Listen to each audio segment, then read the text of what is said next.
We're snorting cap rates and shooting up cash flow here at Deal Junkies.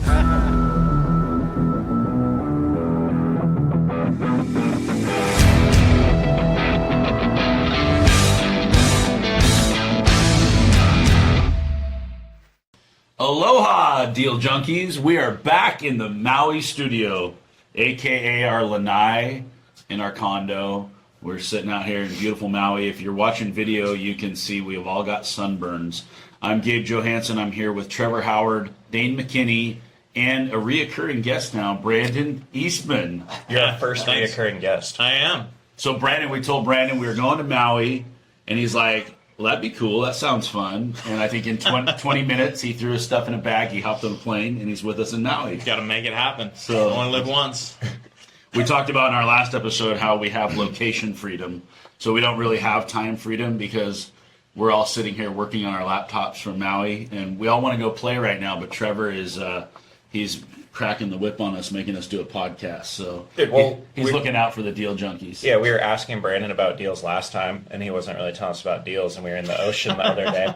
And he's like, I bought a U.S. bank one time. And I was like, what do you mean you bought a U.S. bank? And I was like, why did you not tell us about this deal on the podcast? You're just not a very good interviewer, Trevor. You're the host. You had to put him in the ocean to loosen him up a little bit. Yeah, exactly. Get a little of that salt water. So, Brandon, how does someone buy a U.S. bank, and why would you want that? So I'm always just looking at real estate, whether it's on LoopNet or whether it's Redfin. I'm always just interested in what's out there, what the pricing look like, what's selling, what's not selling. And there was a U.S. bank building for sale in Salem. It had a drive-through, so that was kind of my first thought process. You were going to turn it to a coffee shop? Yeah, maybe. Like, what's better than a 6,000 square foot coffee shop? So, yeah, I just went and looked at the property, and I thought it was priced really well. It was over an acre with a beautiful kind of old school, what would I call it? Like a mid-century modern U.S. bank building almost. And I just really liked the property. I liked the building. And I thought it was a fair price, so I made an offer on it. At half their fair price, or? It was definitely less. Yeah, it was probably like. I thought it was a fair price. Yeah, I think they were asking like $900 for it or $950, something like that. I'm pretty sure I offered them like $600, and they said no. So that would have been what, $100 a square foot at that time? Yeah. Dane math. Yeah. Yeah. That's where I like to be. I don't like to be over $100 a foot. When did you buy it? 2019. Okay. Yeah. It's not totally unreasonable for that time. And that U.S. banks were closing down, and this was a vacant building, or what was the? Yeah, so actually the banking industry has kind of gotten crushed with the internet over the years. So I don't remember the exact numbers, but I want to say for the last 10 to 15 years, there's been a net loss of maybe 1,000 bank branches a year close in the United States. There's just like, I mean, dude, a lot of people that work at Bentley's they've never even been to a bank, right? Like, that's so. You know, you're young and you get your first account, you just get it online. Your check is auto deposited. Yeah.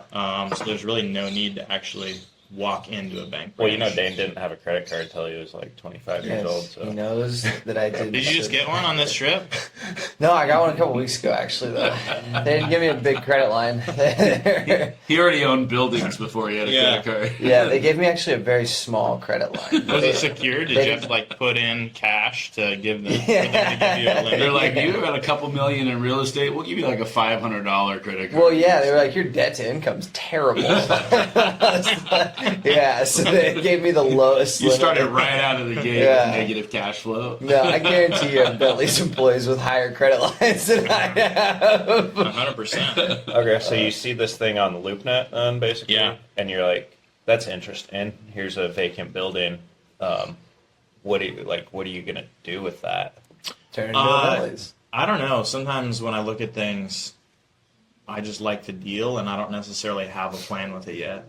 You just get it under contract and you figure it out later. Well, yeah, we like to do that too, but we generally have like we're buying one asset type. So we have a general plan. We're not like buying a random vacant bank. Yeah. No, You I know- think that's a good thing to dive into because that's like a totally different mindset than Trevor has when he's looking at a deal. Because you're such a value investor. Yeah. And we were talking about that a little bit yesterday, where it's like, no, I just know that that's worth more than what I'm offering, first of all, but then also like even at list, you probably thought it was worth more than what it was listed at. And so when we look at a building, it's like, what is the income? I don't care how big it is. Like when we look at a property in Portland and all the units are 400 square feet, we don't care that we're paying $300 a square foot if the rents are $1,500 a unit. rents? Yeah. And Yeah. so it's like a totally different, way to invest and mindset when looking at deals where like you're just always scrolling. And so the moment Yeah. your brain sees something that it's like, that's lower than it should be, then I don't care what it is. Like, I can make a deal there. Yeah. Yeah. Yeah, I haven't hung out with you, Brandon, like we have the last few days, and every single night that we've been back in the room, you've been looking at real estate. So you're not lying when you say you like to look for deals. As a matter of fact, I think one of my comments was, you like real estate more than we do. That's all you think about. It's fun, man. Yeah, I like to scroll the real estate marketplace. So when you're looking, though, you're looking partially, like step one is like maybe I can find some new locations for Bentleys. But while I'm out there looking, you see something, you're like, whoa, that just as from a basis perspective, that seems like a really good value. And I'm not sure who would want that. But I think if you could buy that at a low enough cost, you'd figure it out. Oh, 100%. Yeah, if you can get the right deal, it doesn't matter what the property is, at least to me. I know it's a different perspective, and sometimes we get stuck in our ways of only doing deals one way because it's what's worked for us. And I've always done things from a value perspective, right? I have to get the best deal possible. And so one of the cool things about spending time with you guys is seeing that there's different ways to do deals and different ways to look at them, right? Like just because what you've done has always worked doesn't mean that there's not other ways to do it.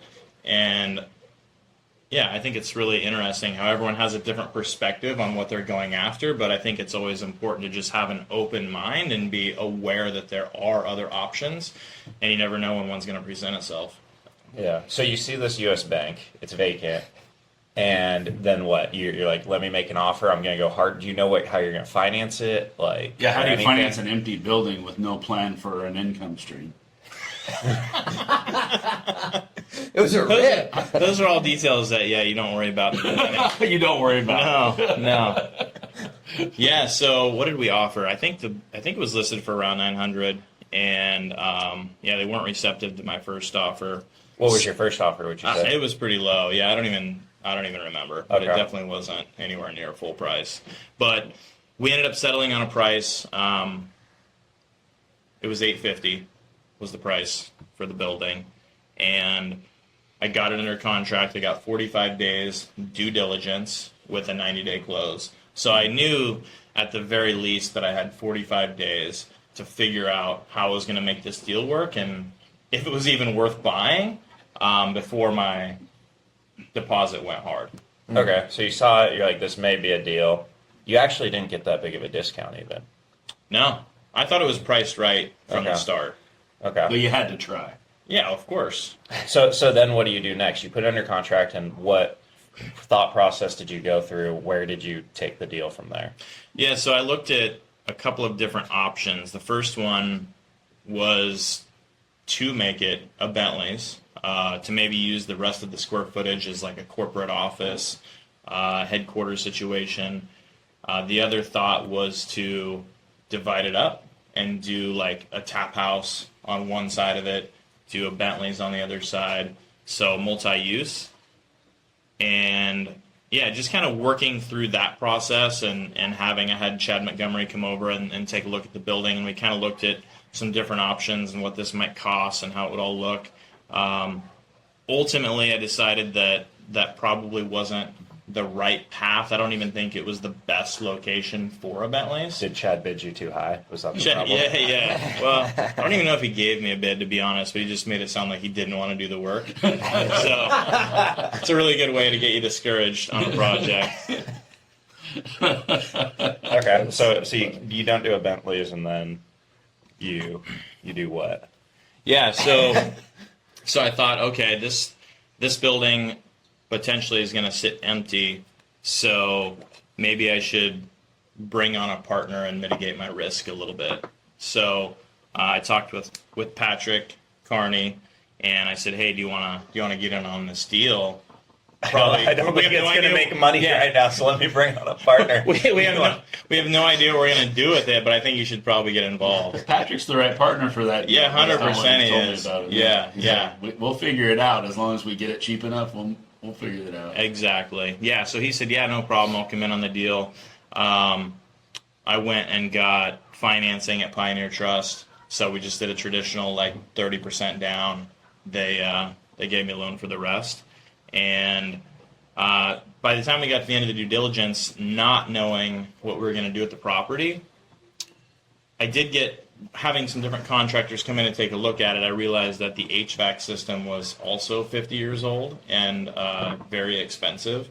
So we got a bid for, I don't even remember what it was. It was probably $100,000 plus to replace the boiler system and put in a whole new HVAC.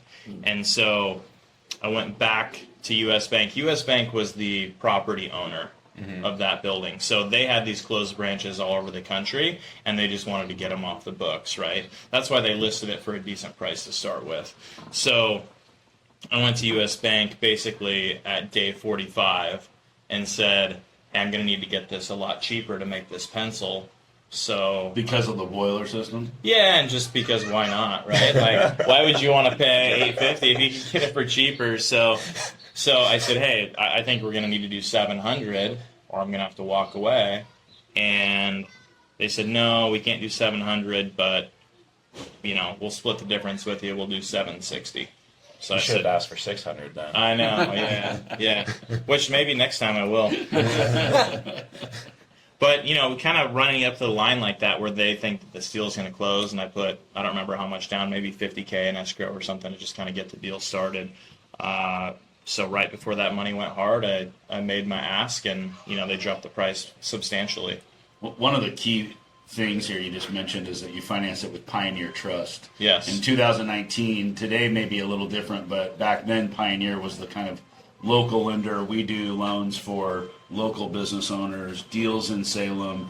They're not necessarily hard money, but they're not really acting like a normal bank. I don't think there are many financial institutions out there that are going to finance a building at 70% LTV on a building you don't plan to be owner-user on, or don't have a user in mind for signing a lease going into that purchase. So that deal may not happen. The financing of it may not happen in the same way today that it did then, but you could still probably do hard money on it. Problem with that is you're going to have a very short runway to figure out how to get into perm financing or sell it, or you're going to have problems.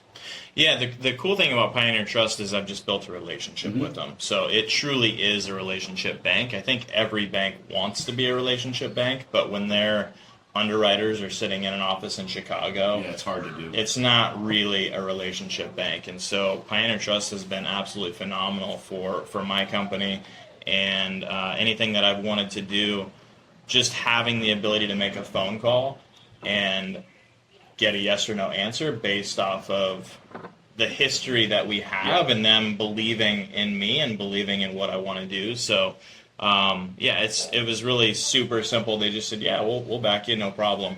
But that takes years, right, of a positive relationship and seeing where we're at on different deals we've done in the past, and seeing, they have all of my accounts. I don't bank anywhere else. Pioneer Trust is my only bank. Mm-hmm. So for me, I want to give them 100% of what I do. So even if I could get a little bit better rate at a different bank, I just choose to go with Pioneer Trust, because even though I might save a point somewhere else, I'm not going to be able to just pick up a phone and say, hey, I want to do this deal. Are we good?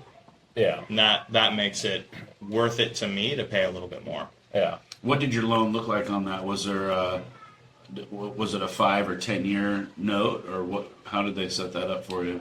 You remember? I think it was just a 25-year AM. Huh. Fully amortized. Yeah. Wow.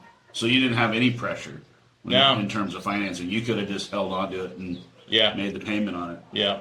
Okay. Okay, so you close on this thing at whatever you said now, like 750. 760. Yeah, 760, and you still don't know what you're gonna do with it? No. No. But I had a little bit of time to think about it. Yeah. So we decided just to put it up for sale because we got a good deal on it. So we actually listed it for $1.2 million. So you immediately closed on it, did nothing, and listed it for 500 grand more than what you bought it for. Yeah, just about. And how quickly did you put it under contract when it hit the market? Immediately. Okay. Yeah.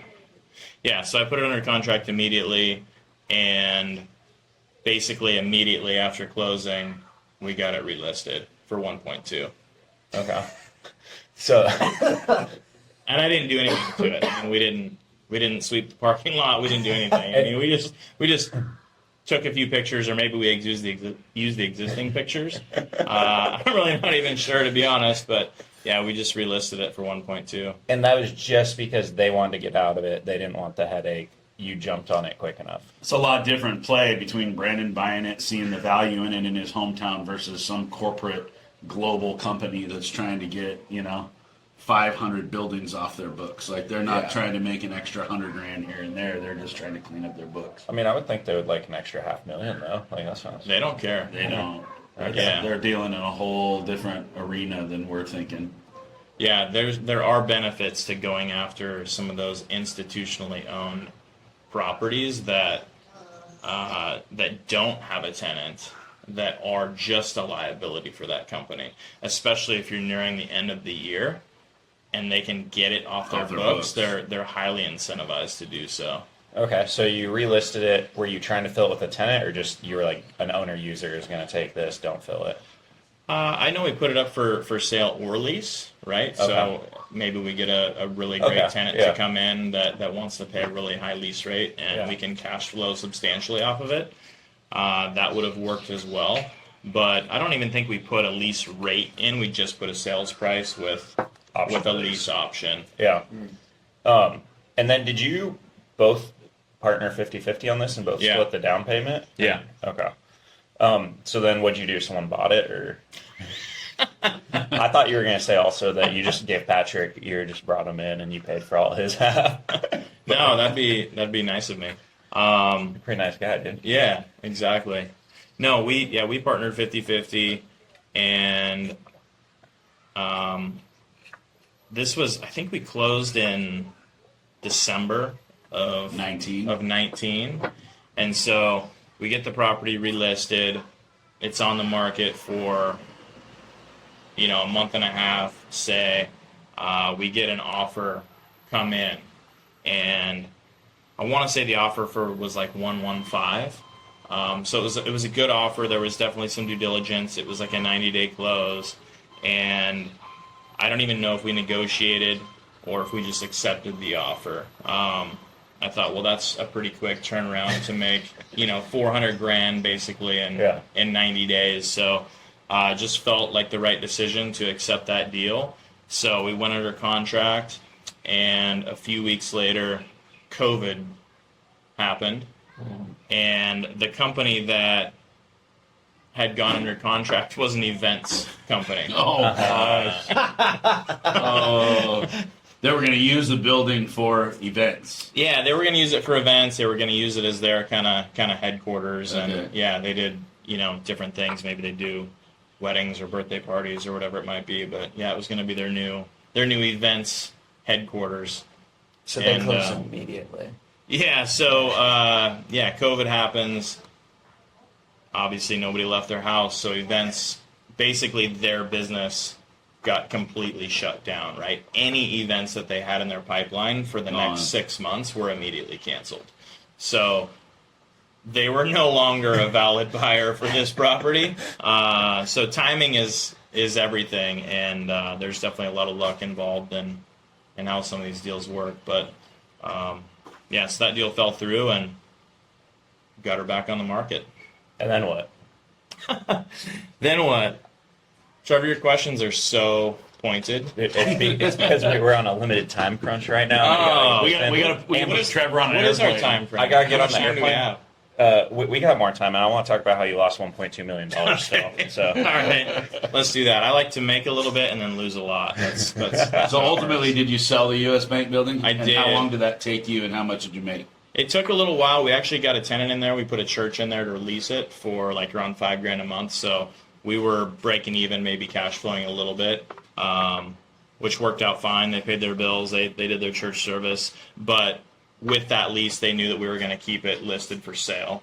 So ultimately, the church ended up struggling in the end, and we just decided that we needed to make a move and just get rid of this property. So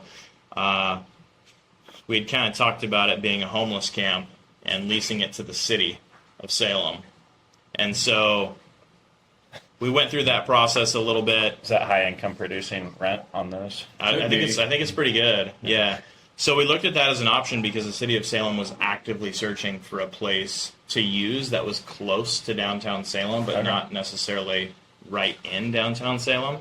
So it was a really good property. They put it on the list for their next city council meeting to talk about. They had 3 properties that they were going to choose from, and ours was one of them. So we took that information and we thought we should mention it to our neighbors. Yeah, we had some neighbors that were had a lot of money. And they didn't want a homeless camp next to them? No, yeah, they decided that it wouldn't be good for their business or for their flagship location. So we let them know that they have a choice. They could either have a homeless camp next to them, or they could buy it and expand their footprint. I've never heard of predatory selling before. I just wanted to make sure that they knew all the options that were in front of them. Very kind, yeah. Yeah. That's thoughtful. Yeah, so we let them know that there was a couple options they could choose, and they chose to buy it. Of course they did. Yeah, What'd they buy it for? $960. You gave them a little deal. Okay. We gave them a little. I mean, real estate at that time, that was only. It had come down. It was kind of late, 2020.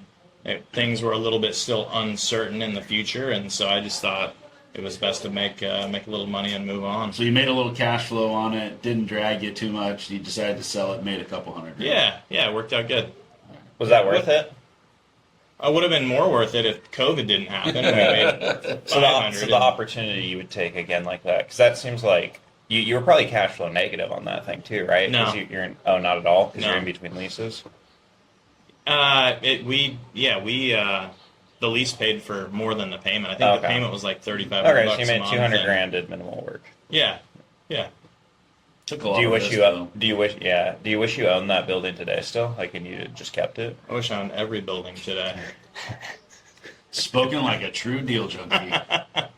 All right, so that's cool. You made $200,000, and then you went and lost 6 times that amount Yeah. a little bit shortly after. Or You're not usually that good at math, Trevor, but today you're really on point. I need a calculator normally. Yeah. Yeah, so, gosh, when was this? This must have been late 2022. The crypto scene was kind of going wild, right? Like everybody was into crypto and NFTs and Bitcoin, and I thought we should get involved. I thought it was a good way to make some money. So Jim McKay and I actually decided that we were going to launch our own cryptocurrency. And A one of Bentley coin. Huh? A Bentley coin. No, it wasn't the Bentley coin. It was the blockchain cartel. Okay. Really? Yeah. So we essentially what we decided to do was open like a crypto casino, and we thought that if we built a cryptocurrency that had a use case that could actually be used inside of our casino and in our machines, all online, that we could create something a little bit different than was currently seen in the market, because a lot of people were talking about crypto doesn't really have any use, so we thought we should give it a use, a place where they can go lose it right back to us. So I thought it was a really good idea, and so we started building a crypto casino and hired a few people, and I had absolutely no idea what I was doing on any level. Is it legal to own a casino like that? Like you can just Crypto casino. because it's not real money, you were able to? Oh no, it's real money. But But we were gonna base it in Curacao. In what? On an island somewhere different else. place. Yeah, so we were going to essentially base the company in another country. Were you allowed to base it in the U.S. or no? Like, You why? would not No. be able to. Okay, because of the casino aspect of it. Exactly. Online gambling. Okay. Yeah. Are you allowed to share this story with us publicly on the internet? I don't know. I guess we'll probably find out. I'm sure my phone will be ringing here soon. Okay, so that's crazy. So you decide, you came up with the idea to do a casino. You took it there, you started it, you made the entity, and then you started developing it. And then you realized, I have no idea how any of this works, and no one I hired knew how to do it. That's pretty accurate. Yeah. So, not knowing how anything works, essentially all I'm doing is researching, right? 24 hours a day. I'm just trying to understand what this is going to take. And there's a lot of shady people in the crypto industry. So some of the advice and some of the things that I was hearing was not accurate. Like, take your company to a random island in the... No, I think that's still cool, actually. That's a good idea. Yeah, no, I still want to do that. We still got a couple more minutes. We're good. Okay. So, yeah, I hired a few people. We talked about concepts. We built out some ideas, and we decided that we wanted to create our own slot machines, like our own games, right? Like, rather than use games that were already out there in the world being used, like, we wanted to create our own games so that we could have a really, like, Higher defined odds of brand taking more and money. just yeah, exactly. Yeah, that always helps for sure. So ultimately, we ended up hiring a company overseas to do our development work and actually build out our platform, right, our website, our games, and make everything connect. Build out our player platform where they could have like rankings and our systems and build everything out. So we got a bid from them that was around $400,000. It was supposed to take 3 months to build everything out. We were just going to build one game to start, and to build out the player platform. So got that bid, and we were on our way. So did this hurt your Bentley's business because you were trying to spend all your time now doing this crypto thing, and you were not paying attention to Bentley's at all? Like, No, I mean, I was paying attention to Bentley's. I definitely went in and got my coffee every day, but yeah, I don't know that it really like hurt the business. I mean, we have such a solid group of people. you just didn't move it forward. Yeah, we weren't advancing the ball at all. I mean, I was really focused on the blockchain. So were you thinking like, this is way better upside than Bentley's, so let me try to do this? And you were gonna stop doing Bentley's? Like, why are you trying to do both these things? Sounds like shiny object. Yeah, I was just gonna say, yeah, it's definitely a shiny object situation of, man, this sounds like it could be really cool, and maybe I could make a lot of money really fast. But I can't say that it was like a passion for me. But I am passionate about learning and kind of like trying new things, and so sometimes that can be a curse where I'm like, oh, this is so cool, I'm learning so many things, and it's exciting, and yeah, it didn't work out that way. So my guess is they didn't build you the game in 3 months for $400,000. No, yeah, nowhere even close to that. So along the way, I also have attorneys that are advising me on every step of this because it's a sticky subject. Crypto alone is very sticky. Gambling. Casino is very sticky. There's a lot of factors here. And then if you talk about selling crypto to other people in the community and making sure that you're following the right guidelines, which even the federal government didn't have great guidelines, right? It's all gray area. Yeah, because it wasn't a security at that time, was it? Well, that's what the debate is, right? The debate yeah. has always been what's a security and what isn't. Yeah. And so there are a ton of companies that went out and sold crypto and made millions of dollars, and they were straight selling securities. Yeah. But most of them never got caught. So through that process, hiring $1,200 an hour attorneys, those bills add up very, very quickly. So that was another expense. I also had payroll, had a few guys on that were on our team that we were paying pretty decent salary. So when you say, so you ended up spending 1.2, is that $600 a piece between you and your partner, or? No, my partner left. He got out after spending about $30K, so he was the smart one. Yeah, so he left after like 3 weeks. And then I thought, well, I can do this myself. This is going to be easy. Yeah. Yeah. Okay. So, what did you come up with? Any product or any tangible thing in the end?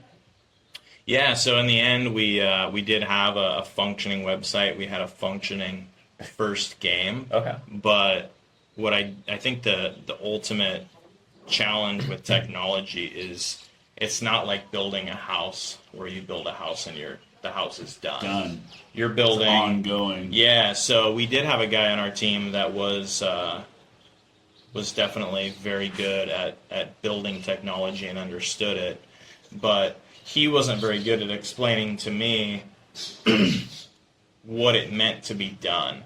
So when we were getting very close to kind of having our platform ready, and we'd been doing testing and sending it out to friends and just kind of having people try it out, it was terrible. It worked absolutely horribly. It had a ton of bugs. It was a super flawed system. And he was stoked. He's like, oh, this is so awesome. We've got our scaffolding up now. We can actually like start to build on this scaffolding that we have. And I'm like, say that again?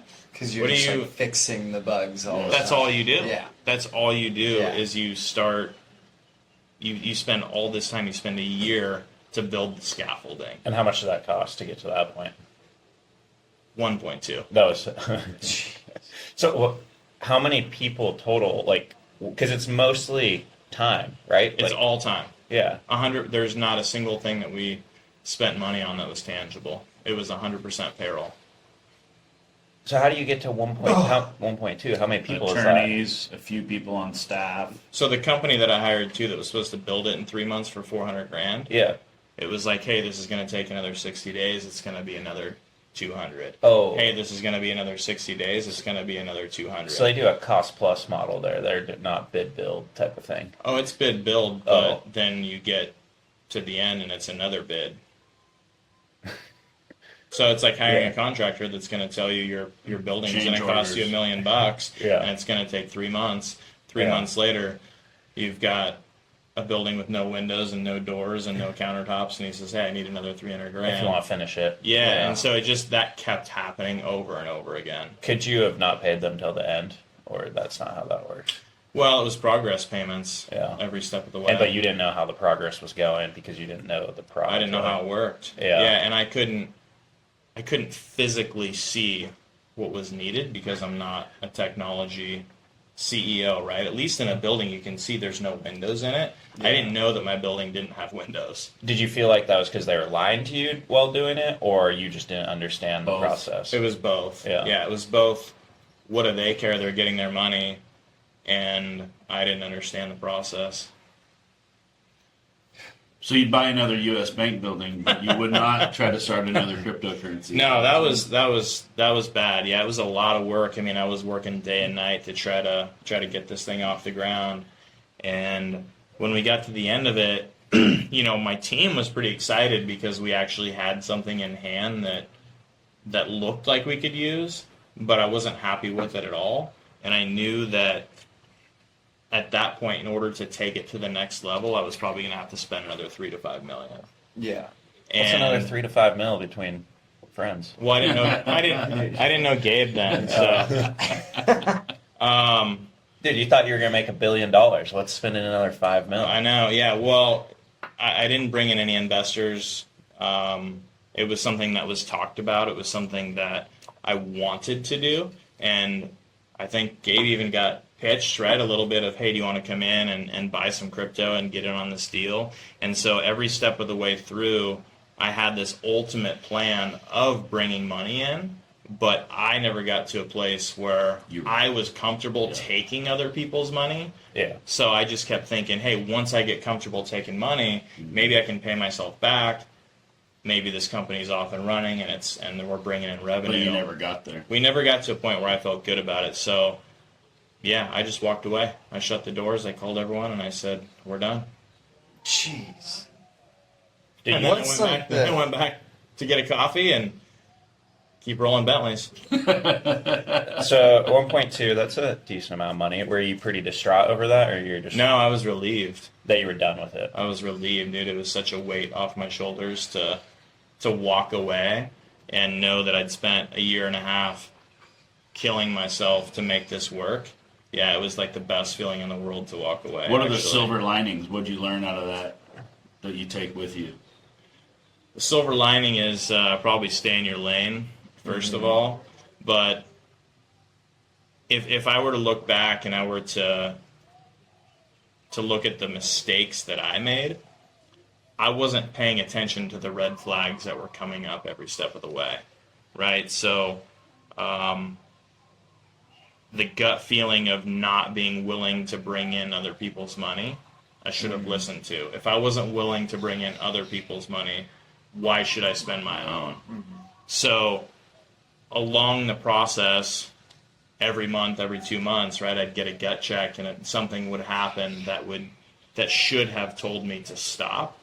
But what made me successful in the first place was that mindset of the eye of the tiger, running through that brick wall and just making it happen at any expense, mostly physically or mentally. That was the mindset that I took into this project. Like, everyone says it's not going to work. Nobody believes in it but me. I'm going to make this happen. I'm going to show everybody that this is going to be such an amazing project. And yeah, that was the mistake that I made, was not listening to my gut and not paying attention to those red flags. Because really, I should have shut it down. I should have left when Jimmy left. 30 grand in, yeah. Yeah, exactly. You could have went and bought a $4 million building instead and then flipped it for $6. Yeah. Speaking of that, do you invest in crypto today? Is that part of your portfolio? No, I don't invest in crypto. I have a little bit in the stock market, but I really just don't like the stress of the unknowns. And that's kind of how I live my life. Like, you wake up and your wallet's empty and you don't know why. Yeah, I don't want to wake crashed up. or somebody ripped it or whatever. When you don't like the stress of the unknowns, but you put a vacant U.S. bank under contract with no plan on There was that. value. There was a building there. Yeah. The better one Windows. is the out of controls. Like, if you have no control over it, then it's not a thing that it sounds like you're interested in. That's why. Yeah. I mean, that's why I don't like stocks or crypto. Yeah. Because it's just like, yeah, I hope that guy does his job over at that place that I never go to. Like, Well, the crazy thing about stock and crypto is, even if the company is doing everything that they're supposed to, it doesn't mean that their stock value is going to reflect it. Right. So when Amazon went from $100 to $1, the company was doing very, very well. Profitable. Yeah, and so Jeff Bezos came on and he said the stock price is not a reflection of our company.